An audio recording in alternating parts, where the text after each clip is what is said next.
자, 지난 시간에 이어서 이번 시간에도 비트코인 분석 같이 보겠습니다. 지금 시장에서 가장 중요하게 생각해야 되는 기준은 이 하락 추세선이라고 말씀을 드렸죠. 그래서 지난 움직임에서 여기서 삼각 수렴을 만들면서 하락 돌파하는 모습이 나왔는데, 자, 여기서 중요한 것이 하나 있습니다. 이렇게 수렴을 만들고 나서 하락 돌파를 했는데 이전 저점에 비해서 이 저점을 크게 낮추지 않았다는 것이 여기서 지금 매수 힘이 발생하고 있구나, 이런 것들을 확인할 수 있습니다. 여기서 왜 매수 힘이 발생했냐? 지난 매물대를 보니까 이런 구간이 있었죠. 이전 매물대에서는 이렇게 수렴을 만들고 이 수렴에서 하락 돌파할 때 다시 한번 공포가 시작되는 그런 분위기가 형성이 되는데, 여기서 이렇게 매수로 인해서 이 하락이 막혀버리니까 다시 시장이 상승 가능성에 대해서 유리하게 돌아가고 있구나, 이렇게 판단할 수 있는 거죠. 자, 추가로 설명을 도와드리면, 자, 지난 움직임을 봤을 때, 작년 움직임이죠. 24년도에 이렇게 최고점을 만들었을 때 여기를 완전 돌파하니까 이 구간에서 이렇게 머물면서 그 다음 급등을 준비하고 있는 구간이었던 거죠. 그래서 지금 그 구간까지 도달을 했는데, 이 구간을 결국에 깨게 된다면 그러면 우리가 원래 확인했던 이런 6만 달러까지 열어둬야 할 것입니다. 이 지난 매물대의 최고점은 그동안은 저항으로 계속 작용해 오다가 돌파를 했죠. 하지만 이런 되돌리는 자리에서 여기서 여기를 지켜낸다면 그 구간은 최저점이 될 것이다. 그래서 다시 한번 큰 상승을 대비할 수 있는 변곡점이 될 수 있는 자리입니다. 이런 움직임이 23년도에도 한번 있었죠. 이렇게 조금 전으로 돌아가 보면 이런 구간도 있었습니다. 이렇게 보시면 이렇게 헤드앤숄더를 만드는 구간이 있었는데, 거기를 돌파하고 나서 이렇게 되돌리는 자리가 이 최고점 자리죠. 이 최고점 자리를 깨지 않고 이렇게 머물 수 있다 보니까 결국에는 최저점이 돼버렸습니다. 그래서 다음 상승을 만든 것에 대해서 이것을 잘 기억한다면 이제는 이 지금 자리가 마냥 매도로만 볼 수는 없는 자리가 됐다, 그렇게 판단해야 됩니다. 그래서 제가 지난주랑 이번주랑 관점이 조금 달라졌죠.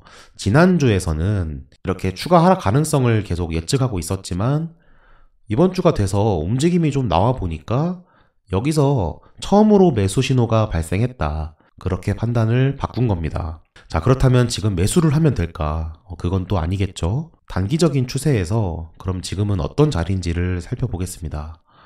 이렇게 단기적으로 보기 위해서 1시간 봉을 보니까 매물대가 좀 복잡합니다. 지금 보시면은 막 머물렀다가 내렸다가 또 내렸다가 또 올렸다가 한 번 더 올렸다가 뭐 이런 식으로 엄청 왔다 갔다 하고 있기 때문에 이런 거에 대해서 어떻게 판단을 해야 되냐면, 지금 자리는 매물이 이제 많이 소화가 돼서 유동성이 확보된 자리구나, 이렇게 확인할 수 있습니다. 그러니까 지금 자리에서도 얼마든지 또 머물다가 상승을 한번 보여주면 현재 구간은 매수를 할 만한 자리인 것이기 때문에, 그것을 알고 있는 사람들은 한 번 더 이런 매수 힘이 발생한다면 이것을 추격해서 따라갈 가능성이 높습니다. 그렇다면 지금 자리의 경우는 또 이런 역헤드앤숄더 같은 움직임이 나오죠. 그러면은 이런 기존에 확인했던 중요하다고 판단했던 하락 추세선을 다시 한번 도달할 것입니다. 여기를 다시 도달하게 되면 그때는 움직임이 상승 관점에서 상당히 좋아집니다. 이게 하락 가능성이 더 열려 있다면 이렇게 큰 반등을 잘 보여주지 않거든요. 많이 보여줘야 한 번 정도 보여주고 이제 계속 흐르는 움직임이 나와야 매수에 대한 가능성이 없다고 판단을 할 텐데, 여기까지 올린다는 것은 그러면 내리더라도 또 매수 힘이 발생할 가능성이 높고 이렇게 시간을 끌겠죠. 그럼 결국에는 여기서 지지를 하는구나 라고 생각하는 사람들이 많아지고 지지를 형성하게 됩니다. 그때는 저같이 지금 기다리고 있는 트레이더의 경우는 이제 매수를 준비를 하겠죠. 그래서 지금 현물 같은 경우나 좀 위험도를 낮춰서 전략을 세운다면 저는 이런 구간에서는 좀 기다려볼 만하다, 이제 이렇게 판단하고 있습니다. 또 몇 가지로 제가 큰 추세에 대해서 이 상승 신호를 몇 가지 발견했는데 한번 같이 보도록 하겠습니다. 우선 1일봉에서 이 200선을 한번 보도록 합시다. 200선의 경우는 이 장기적인 추세에서 여기에 도달했을 경우에는 기회가 됐을 때가 많았습니다. 자, 보시면 23년도 이때부터 상승이 계속 지속되고 있는데 200선에 도달할 때마다 저점의 구간이었던 것을 알 수 있죠. 이렇게 보시면 이런 구간이 다 저점의 기회였습니다. 그래서 지금도 여기에 도달을 했는데 앞서 말씀드렸던 내용에 따른다면 급락을 보여주지 않고 저점을 낮추긴 했지만 크게 낮추지 않고 또 지지하는 모습이 나오고 있기 때문에 여기서부터는 매수 힘이 발생할 가능성이 높다. 그리고 200선을 또 깬 자리에서 머물게 된다면 나중에 200선을 다시 돌파하면 그때는 다음 상승 추세가 이어지겠구나. 그렇게 기준을 세울 수 있겠죠. 자, 다음으로는 일주봉에서 20선과 50선을 한번 살펴보겠습니다. 20선의 경우는 이 비트코인에서 세력선이라고 불릴 만큼 이 불장에서 가장 중요한 역할을 했던 선인데 최근에는 그런 것들이 좀 많이 깨졌죠. 그래서 20선만 보는 게 아니라 이제 50선도 함께 볼 겁니다.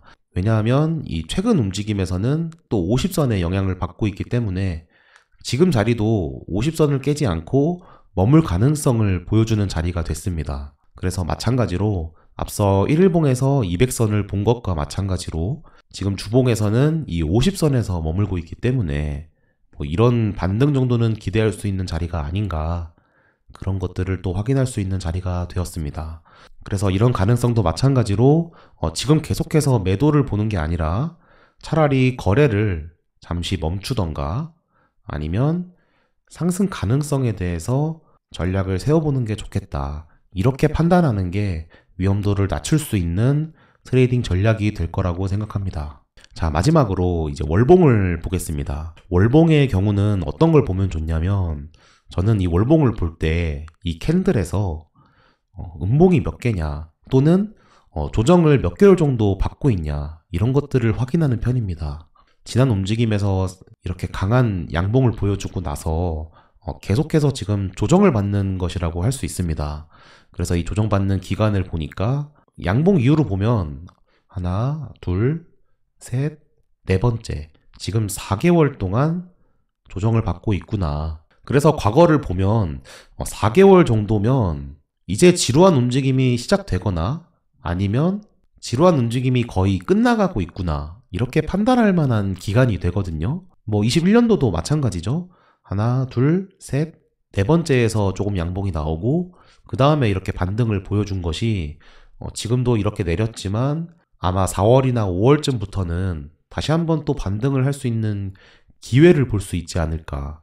그래서 이것은 대략적으로 이 큰 추세, 이 월봉의 경우는 워낙 캔들이 다른 캔들에 비해서 막 추세가 엄청 나오는 구간은 많지 않잖아요. 이런 경우 같은 경우는 이제 많은 경우인데 이렇게 조정을 받을 때의 움직임을 본다면 생각보다 그렇게 급락이 나오는 경우는 많이 없습니다. 여기 같은 경우는 그동안의 상승을 완전히 무력화시키는 그런 하락이 나왔을 경우이지 그런 게 아니라면 조금 버틸 만한 힘이 있습니다. 이렇게 중요한 매물대를 앞두고 있기 때문에 이런 구간에서 갑자기 이런 큰 음봉이 나올 가능성은 매우 낮다고 생각하고, 한번 반등을 보여준 경우에 다시 한번 여기를 넘지 못한다면 그때는 조금 더 큰 하락이 나올 수 있겠죠. 이런 구간처럼 말이죠. 하지만 이런 것들은 기간이 좀 더 필요하기 때문에 지금 현 시점에서 우리가 비트코인을 볼 때는 한두 달이나 두세 달 정도, 그 정도 기간 동안에는 최소한 횡보를 하거나 아니면 반등을 보여줄 차례가 아닌가, 이런 쪽으로 판단하는 게 위험도를 낮출 수 있는 방향이라고 생각합니다. 자, 그래서 정리를 한번 해보겠습니다. 1일봉이나 주봉이나 월봉을 봤을 때는 그러니까 큰 추세를 보는 거죠. 큰 추세를 봤을 때는 이 이평선 기준이나 캔들로 봤을 때 한 2, 3개월까지는 상승 가능성을 좀 보는 게 좋겠다. 아니면 최악의 경우는 이 구간을 그냥 계속 횡보할 가능성이 있겠다. 이 정도로 판단하는 게 좋고, 이렇게 중요한 매물대를 한 번에 하락 돌파하면서 여기를 무너뜨릴 가능성은 낮지 않을까. 그렇게 큰 추세를 확인하도록 합니다. 그리고 단기적인 추세를 본다면 지금 1시간봉을 봤을 때는 이런 자리에서는 좀 좋은 움직임이 나올 것 같죠. 이렇게 헤드앤숄더를 만들고 있기 때문에 여기서 또 지지할 수 있다면 조금 더 큰 상승을 만들 수 있고, 그렇다면 이 지난 시간에서 확인했던 하락 추세선 부근까지 도달할 수 있을 것이다.